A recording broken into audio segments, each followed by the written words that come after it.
তাদেরকে প্রত্যাহার করে কান্না করতে পারে, আমার আপনার আরো বেশি করে কান্না করা জরুরি কিনা? আরে নবীর উম্মতেরা, এজন্য চোখে পানি ফেলা কান্না করতে হবে। যারা যেভাবে চোখে পানি ফেলা কান্না করতে পেরেছে তাদের জীবনে সফলতা চলে আসছে। আরে নবীর উম্মতেরা, এজন্য ওই যে তিনটা মূলনীতি বললাম। এক নম্বরে দুনিয়ার ক্ষেত্রে ব্যবসা করতেছেন, জ্ঞান থাকা জরুরি। ঠিক তেমন ভাবে দিনের উপর চলতে দিন সম্পর্কে জ্ঞান থাকতে হবে। দুই নম্বরে ব্যবসা করতে চান, আপনার জন্য যেমন ভাবে পুঁজি থাকা জরুরি, ঠিক তেমন ভাবে আপনার নামাজ, আপনার রোজা, আপনার হজ, আপনার যাকাত, এই আমলগুলো আল্লাহর কাছে কবুল হতে আপনার ঈমান লাগবে। তিন নম্বরে দুনিয়ার লাইনে আপনি ব্যবসা করতেছেন, ব্যবসার মধ্যে সফলতা আসতে আপনার চেষ্টা লাগবে। ঠিক তেমন ভাবে আপনার নামাজ, আপনার রোজা আপনার আল্লাহর কাছে কবুল হতে হলে ঠিক মতো নামাজটা পড়তে হলে আপনার চেষ্টা লাগবে কিনা? আরে নবীর উম্মতেরা, চেষ্টা যদি আমি আপনি করতে পারি, আমার আল্লাহ আমাকে আপনাকে জান্নাত দিবে। জান্নাতটা কেমন সুন্দর, আমার আল্লাহ তাআলা হাদিসে কুদসিতে বলেন, আ'দাতু লিইবাদিয়াস সালিহিন মা লা আইনুন রাআত ওয়ালা উযুন সামিআত ওয়ালা খাতারা আলা কলবি বাশার। আমার আল্লাহ তাআলা হাদিসে কুদসিতে বলেন, আ'দাতু লিইবাদিয়াস সালিহিন, সালেহ বান্দাদের জন্য আমি আল্লাহ তো সুন্দর জান্নাতটা রেডি করে রেখেছি। বলে মা লা আইনুন রাআত, পৃথিবীর কোন চোখ ওই জান্নাতটা দেখে নাই। ওয়ালা উযুন সামিআত, পৃথিবীর কোন কর্ণ শ্রবণ করে নাই। ওয়ালা খাতারা আলা কলবি বাশার, পৃথিবীর কোন অন্তর উপলব্ধি করতে পারে নাই ওই জান্নাতটা কেমন সুন্দর। এরে নবীর উম্মতেরা, ওই জান্নাতটা আমার জন্য আল্লাহ সাজাইয়া রাখছেন। অতএব বান্দা যদি জান্নাতের মধ্যে যায় আমাদের জীবনে সফলতা চলে আসবে। কিন্তু বান্দা যদি জাহান্নামের মধ্যে যায়, বর্তমানে একটা সূর্য 30 কোটি 9 লক্ষ উপরে সূর্য, কিন্তু এখন সূর্য নাই। হাসরের ময়দানে আল্লাহ সূর্যকে বলবে, সূর্য তোর যত তাপ আছে তুই জমিনের মধ্যে ছাড়িয়ে দে। সূর্য তবে জমিনটা হয়ে যাবে তামা, গুনাহগারের মগজ বাতের মারের মতো ঠাস ঠাস করে ফেটে যাবে। পেটের নারী কোনো পায়খানা রাস্তা দিয়ে বের হয়ে পড়ে যাবে। শুধু তাই না, ওপর দিয়ে জাহান্নাম কঠিন হুঙ্কার মারে। 70,000 রহমতের ফেরেশতাদেরকে আল্লাহ বলবেন, আরে ফেরেশতারা, তোমরা জাহান্নামকে ভালোভাবে আঁকড়ে ধরো। 70,000 রহমতের ফেরেশতারা জাহান্নামকে ধরতে পারে না। জাহান্নাম বিকট আওয়াজ দেয়, জাহান্নামের আওয়াজে হাসরের ময়দানটা থরথর করে কেঁপে উঠবে। আমার আপনার নবী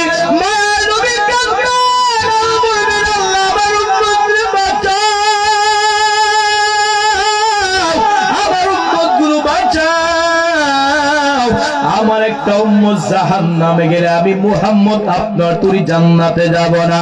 আল্লাহ বলবেন, ও পয়গম্বর, ওয়ালা সাউফা ইউতিকা রাব্বুকা ফাতারদা, ও নবী আমি আপনাকে বেজার করব না। আপনার একটা উম্মতের জাহান্নামে দেওয়া হবে না। আমার আল্লাহ তাআলা কুদরতি হাতের মাধ্যমে সামান্য একটু পানি ফেরেশতাদেরকে দিয়ে বলবেন, আরে ফেরেশতারা, তোমরা জাহান্নামে ছিটা দাও। ফেরেশতারা যখন জাহান্নামে যখন পানিটা ছিটা দেবে, জাহান্নাম পিছনে ভাগতেছে, পিছনে ভাগতেছে। ফেরেশতারা বলবে, আরে মালিক, যেই জাহান্নামকে 70,000 রহমতের ফেরেশতারা জাহান্নামকে ধরতে পারে না, সামান্য পানির মাধ্যমে জাহান্নাম পিছনে ভাগতেছে, তার কারণটা কি? এটাকে আবাহাতের পানি নাকি জমজমের পানি নাকি কাউসারের পানি? আল্লাহ বলবেন, না রে ফেরেশতারা, এটা জমজমের পানিও না, এটা কাউসারের পানিও না, এটা আবাহাতে পানিও না। ওই পানিটা হলো আমার আখির জামানার পয়গম্বরের উম্মতের চোখের পানি। আরে নবীর উম্মতেরা, এজন্য চোখে পায়ে ফেরা কান্না করতে হবে। সাহাবায়ে কেরাম তারা যেমন ভাবে কান্না করতেছেন, সাহাবায়ে কেরাম কবর দেখার পরে কান্না করতেন। আল্লাহর নবীর একজন সাহাবী হযরত উসমান রাদিয়াল্লাহু তাআলা আনহু কবরের পাশ দিয়ে যখন যাইতো কান্না করত। সাহাবায়ে কেরাম বললেন, হে উসমান, কবর দেখা বই কান্না কর কেন?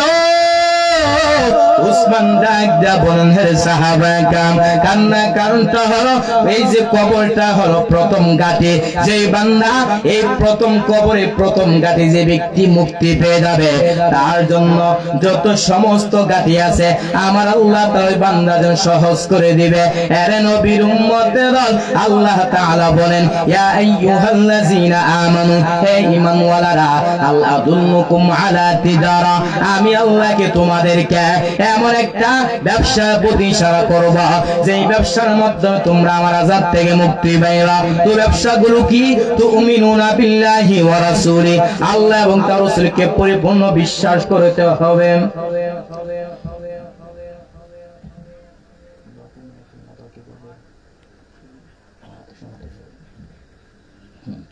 আরে নবীর উম্মতেরা, সেই ব্যবসাগুলো কি? তুমিনুনা বিল্লাহি ওয়া রাসূলি, এক নাম্বার আল্লাহকে বিশ্বাস করবা, দুই নম্বরে কাকে বিশ্বাস করবা? নবীকে বিশ্বাস করতে হবে। আরে নবীর উম্মতেরা, এজন্য দুনিয়ার ক্ষেত্রে ব্যবসা করতে চান, কয়েকটা মূলনীতি, তিনটা মূলনীতি বলেছিলাম। 4 নম্বরে, আপনি যদি ব্যবসায়িক হয়ে থাকেন, ব্যবসায়ীদের সাথে চলাফেরা করতে হবে। ঠিক তেমন ভাবে আপনি যদি দিনদার হতে চান, তাহলে দিনদারের সাথে চলাফেরা করা লাগবে কিনা? আরে নবীর উম্মতেরা, এই যে 4টা মূলনীতি বললাম, এই 4টা মূলনীতি যদি আমি আপনি দুনিয়ার ক্ষেত্রে প্রয়োগ করতে পারি, তাহলে দুনিয়ার ক্ষেত্রে সফলতা আসবে। ঠিক তেমন ভাবে ওই 4টা মূলনীতি যদি আখিরাতের ক্ষেত্রে অবলম্বন করতে পারি, তাহলে আখিরাতের জিন্দেগি আমাদের আপনার জীবনের সফলতা চলে আসবে। আরে নবীর উম্মতেরা, এজন্য ব্যবসার মাধ্যম কি? আল্লাহ বলেন, তুমিনুনা বিল্লাহি ওয়া রাসূলি, 1 নাম্বার আল্লাহকে বিশ্বাস করবা, 2 নাম্বার কাকে বিশ্বাস করবা? নবীকে বিশ্বাস করতে হবে। কিভাবে বিশ্বাস করবা? তাসদিক বিল জিনান, অন্তরের মাধ্যমে বিশ্বাস করবেন, পাশাপাশি ইকরার বিল লিসান, জবানের মাধ্যমে স্বীকারোক্তি করতে হবে। 3 নম্বরে আফআলুল আরকান, আল্লাহ আপনার উপর যতগুলো বিধান দিয়েছেন, যতগুলো রুকন আছে, ওই রুকনগুলো ঠিকভাবে আমল করতে হবে। এখন আপনি যদি মুখ দিয়ে বিশ্বাস করেন, জবান দিয়ে স্বীকারোক্তি করেন, অন্তর দিয়ে বিশ্বাস করেন, আমল যদি না করেন লাভ হবে?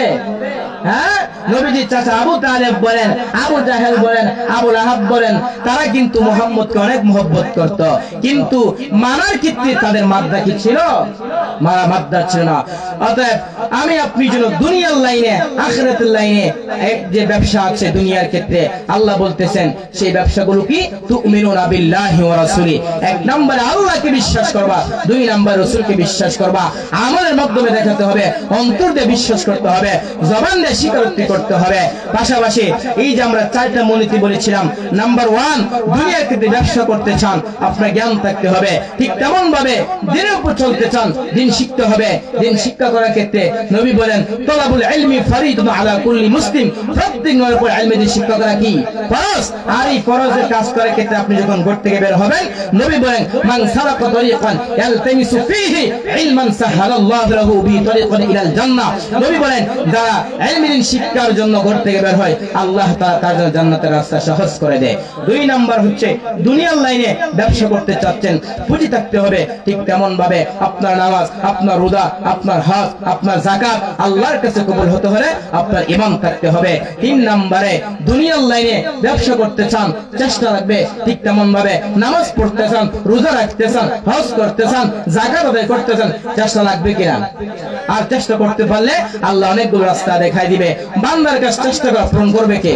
আস্তাঈ মিন্নি ওয়াল ইতমামু ইলাল্লাহ, বান্দার কাছে চেষ্টা করা পূরণ করবে আল্লাহ। 4 নম্বর হচ্ছে, ব্যবসা করতে চান, যারা ব্যবসা করে তাদের সাথে চলাফেরা করতে হবে। ঠিক তেমন ভাবে দিনদার, আপনি দিনদার সাথে সম্পর্ক করতে হবে। এই 4টা মূলনীতি এবং পাশাপাশি আল্লাহ তাআলা যে ব্যবসার প্রতি ইশারা করেছেন, তুমিনুনা বিল্লাহি ওয়া রাসূলি, আল্লাহ এবং তার নবীকে পরিপূর্ণভাবে আমলের মাধ্যমে অন্তর দিয়ে বিশ্বাস করে দুনিয়া এবং আখিরাতে আমার আপনার জন্য সফলতা অর্জন করতে পারি। আল্লাহ পাক সবাইকে তৌফিক দান করুন। ওয়া আখিরু দাওয়ানা আলহামদুলিল্লাহি আলামিন। আর বিশেষ করে আজকে যে সংগঠন প্রথম বার্ষিক ইসলামিক মহাসম্মেলন ফিসাবিল্লাহ ইসলামিক সংগঠন, এই সংগঠনের মধ্যে এমন এমন ছাত্ররা আছে, পটিয়ার ছাত্ররা আছে, তার নাম উবাইদিয়া মাদ্রাসার ছাত্র আছে, সংগঠনের মধ্যে জড়িত আছে। এই যে বলছিলাম, দুনিয়া লাইন চেষ্টা লাগবে। আপনি দ্বীনের কাজের উপর চলতে চেষ্টা লাগবে কিনা, এবং পাশাপাশি যারা দ্বীনদার আছে সংগঠনের মধ্যে তাদের সাথে চলাফেরা করতে হবে। অতএব আমরা সর্বহালতে সর্বাবস্থায় এই সংগঠনের সাথে আমরা জড়িত থাকতে পারি। আল্লাহ পাক সবাইকে তৌফিক দান করুন।